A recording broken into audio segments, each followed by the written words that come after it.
Where's the party and can you take me there? Friends, we've got some Dueling Gatsby, which harkens back to another musical theater legendary duel, which were the Dueling Wild Parties.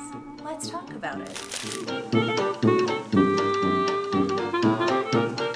Hi friends, if you're new here, my name is Katharine Quinn. I talk about Broadway lifestyle and financial freedom. I also work on Broadway, I also work pre-Broadway, I also work across the country. Theater is the gig. I do social media marketing, producing, writing, directing. I'm like the multi-hyphenate of all multi-hyphenates, and I know people hate that word, so just call me a Renaissance woman and let's call it a day. I love storytelling. The Great Gatsby recently entered the public domain, which is why we're seeing a Gatsby Palooza, because we are not needing to pay royalties on that story. A number of very smart people were like, hey, we should turn this into a theatrical experience, and we are now experiencing the Great Gatsby boom of 2023. So for reference, here are the current Gatsbys. We had an Immersive Gatsby that happened this summer to varying success. That was like Sleep No More meets The Great Gatsby. Now, it's worth noting there are additional Gatsbys that I am less familiar with, but the two prominent Gatsbys that we seem to be dealing with currently are The Great Gatsby at Paper Mill Playhouse, starring Jeremy Jordan and Eva Noblezada. This is written by Nathan Tyson, Kate Kerrigan, and Jason Howland, directed by Beautiful's Mark Bruni. Over here, we have ART's Gatsby. A little uncertain as to whether the name is The Great Gatsby or Gatsby. Regardless, this is a Rachel Chapkin directed, Sonia Taye choreographed, Florence Welch as in Florence and the Machine choreographed Gatsby. Rumors have circulated that a Jonas brother would be Gatsby. Rumors have also circulated that it would be Darren Criss, because he has done readings of it. They're both incredibly buzzy. They both have ginormous names attached. Reportedly, rumors, ART Gatsby is very gay. There's something to do with sand. People are barefoot. It seems like an experience. It is theater. It is new and different and edgy. Paper Mill Gatsby is like Baz Luhrmann's The Great Gatsby, the musical, with a slightly feminist twist. It is a combination of contemporary musical theater, pop, jazzy tunes, and the powerhouse voices of Jeremy Jordan and Eva Noblezada. Among others, Sam Pauly, Noah Rickett, Sarah Chase, like phenomenal cast. This is the fun part. Disclaimer, I'm not a completely impartial party because I worked on The Great Gatsby at Paper Mill Playhouse. Now, am I betraying my Gatsby, by talking about this? No, I think it is positively ridiculous to pretend like the other Gatsbys don't exist. Friends, we're all in theater. We all want theater to thrive. And honestly, I do strongly believe, from what I know, there's reason for both Gatsbys to exist. And probably different markets for each of the Gatsbys, okay? They seem like different enough entities that there's room for both. We have had two wild parties. We have had two phantoms. This is not the first time that we have had the same property interpreted two ways the same year. History may not repeat itself, but it certainly does rhyme. So let's look at the wild party case.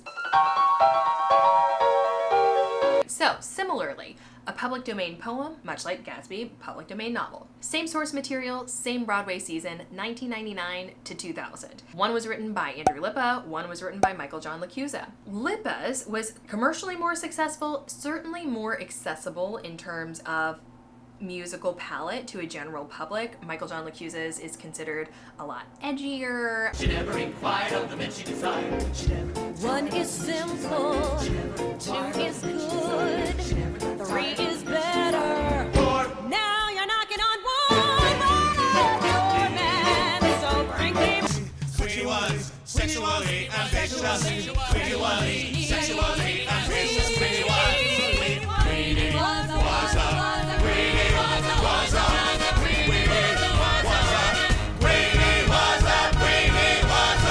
So, in the vein of the Lippa versus LaChiusa of it all, Howland, Jeremy, Eva, Gatsby would be Lippa, LaChiusa would be ART Gatsby.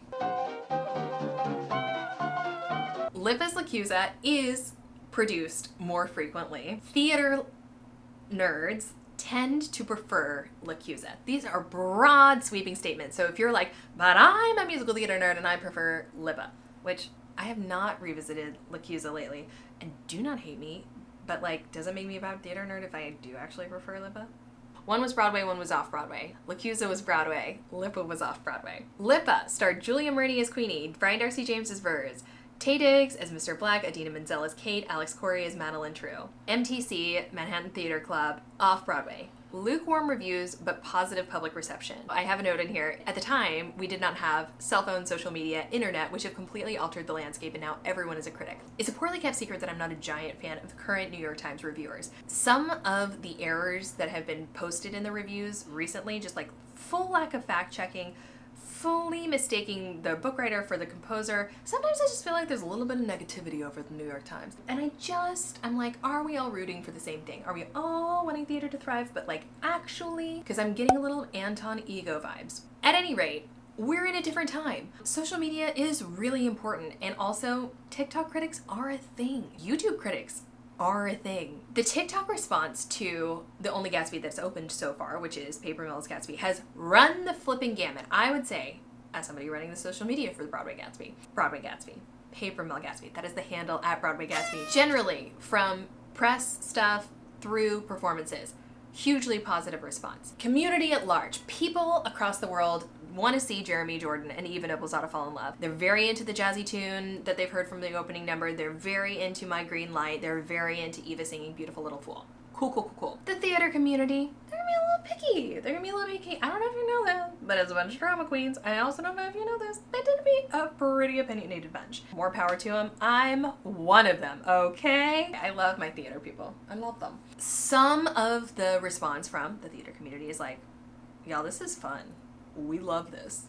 It knows what it is and we love it. Some people are like, we're not giving subtext. Gatsby is rich with subtext, and we're a little on the nose. Everyone sounds amazing and the acting is fierce, but we want a little bit of an elevated treatment of Gatsby. Now, also worth noting, Shucked, for instance, was in development for 10 years. Harmony currently running on Broadway, 30 years of development.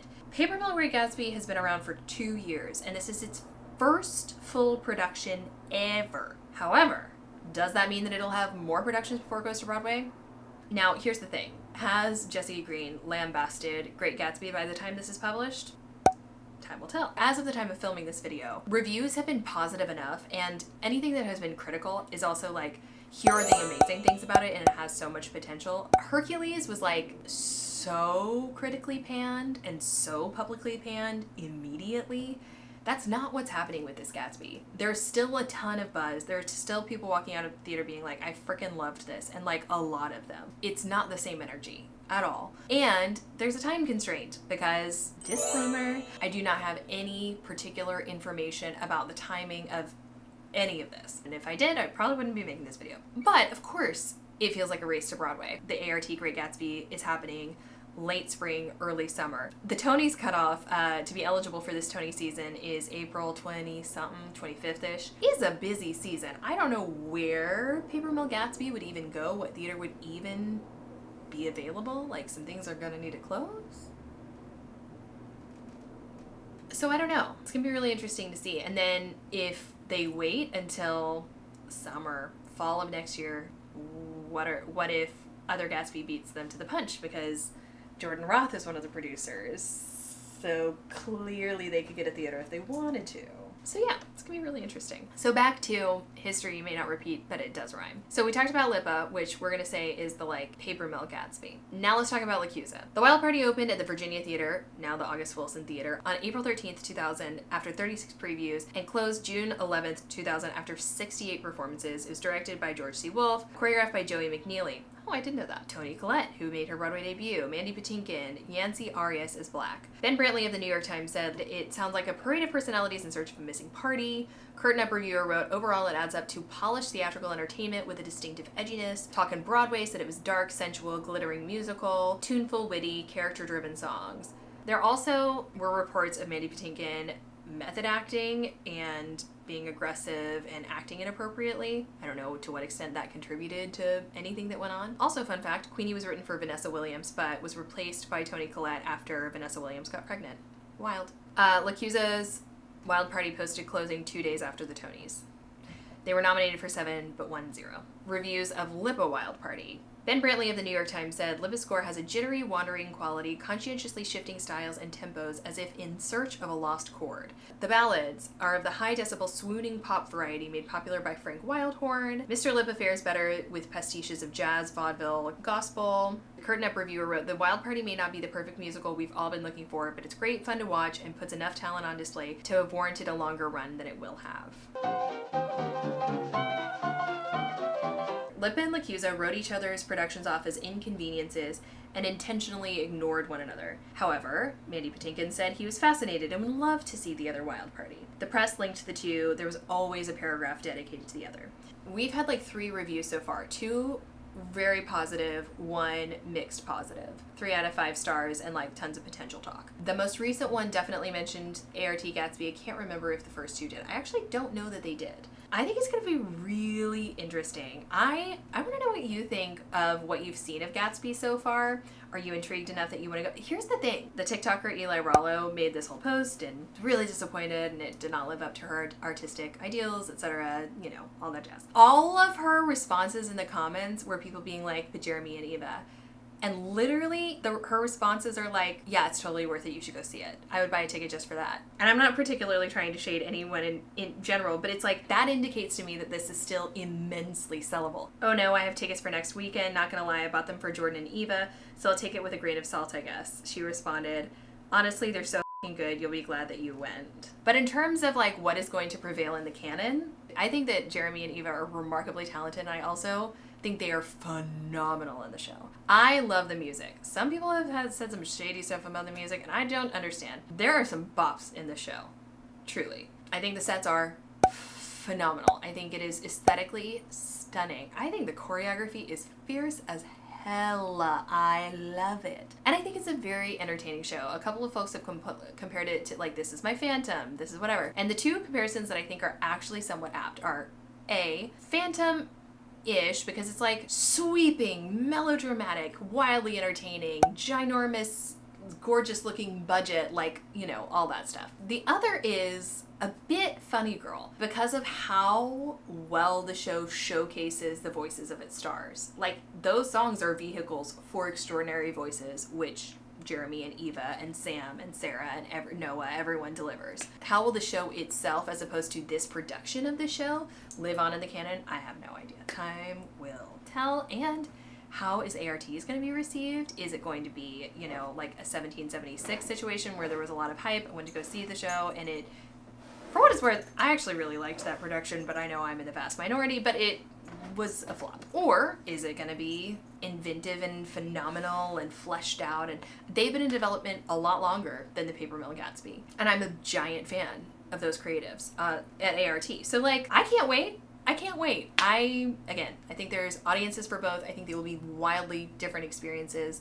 I want to go to both parties. Folks are like, are they going to cancel each other out? Again, I don't think so. I think they're pretty disparate. I think they are more disparate than the Wild Parties were. But I want to know what you think. And listen, I know I don't have to tell you, but you can deliver your honesty in the comments. I can take it. I can take it. It's going to be fine. Anyway, I want to know what you think about the Gatsby of it all. Here's what I want to know. Which one's going to Broadway? Are both going to Broadway? Is one going to off-Broadway and one's going to Broadway? Is Paper Mill Gatsby, it has a South Korean producer. Is it just going to have a ginormous international life and then go into licensing? And ART's is the one that'll go to Broadway. But we'll both go to Broadway. What do you think is going to happen? Are you excited? Are you into the music that you've heard so far? Are you excited for a potential Jonas Brothers to star in the other one? Do you want it to be Darren Criss? Just give me your thoughts. As always, feel free to follow me on Instagram and TikTok @it's Katharine Quinn. If you enjoyed this video, give that little thumbs up, a like. It lets me know I'm not alone in the world, that you're enjoying this content, that we have a community here. Hit that subscribe button. I post new videos every single week, and I'll see you next time. Bye!